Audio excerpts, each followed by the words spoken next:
You want to aim for real change. You don't want to like do anything drastic.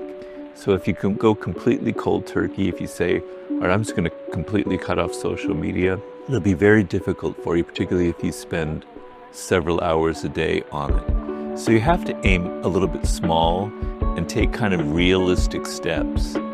So what I would do, it's almost like a math equation. I would say if I spend 2 hours a day on it, I'm going to begin the following day and I'm going to cut that down by like a half hour, and I'm going to figure out which platform I'm going to use less. You know, it's okay to waste time. I've said that before, but the kind of the ones that don't make you feel very good, that you really feel like you're wasting your time.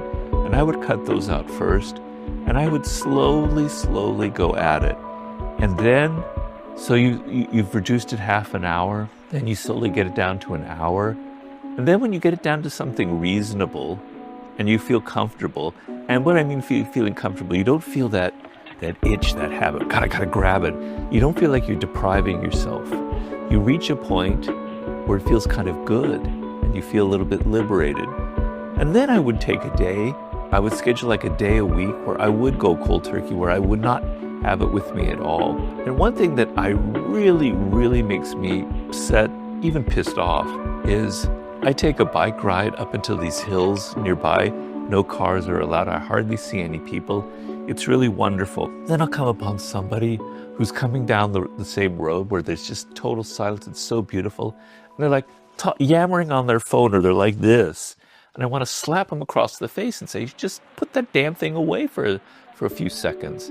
So the one thing that I do want to insist is that you have time, if it's a walk, or you're in a conversation with someone, where that's the time where you really make a point of not using the phone and even leaving it at home if you can, okay? And so that's sort of the main distraction that we all face.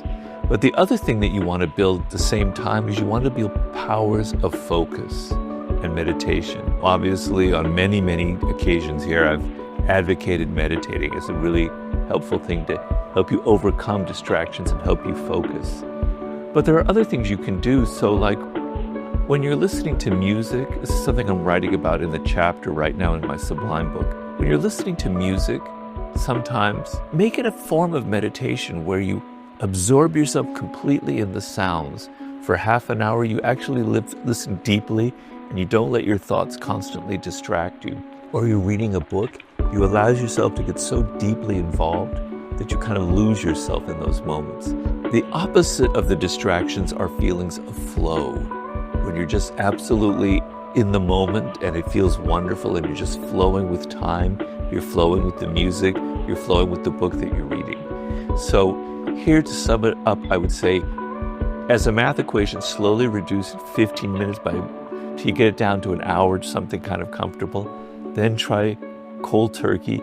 Do not use it when you're on a walk or doing exercise or in a conversation. And maybe one day a week, carve out a day where you don't use it at all. And if you can make it 2 days a week, great. And then find other forms where you can go deep focus meditation, listening to music, reading a book, where you're completely absorbed in something. I think those are realistic and practical exercises that could really help you.